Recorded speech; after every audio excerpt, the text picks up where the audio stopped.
Hello বন্ধুরা, সকলকে স্বাগত। আজকে ভাতের সাথে আছে মুসুরির ডাল। এটা পেঁয়াজ, রসুন, শুকনো লঙ্কা, কাঁচা লঙ্কা দিই আর 5 ফোড়ন দিই।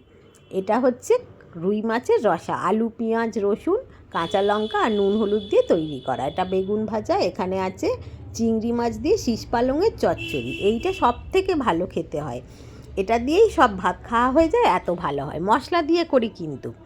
আর আছে মাছ ভাজা আর কুলের টক তো আছেই। এটা কালকে চিকেন খানিকটা রয়ে গিয়েছে। আর কি করে আমি শীষ পালংয়ের চচ্চড়িটা রান্না করেছি সেটা আপনাদের সাথে শেয়ার করছি।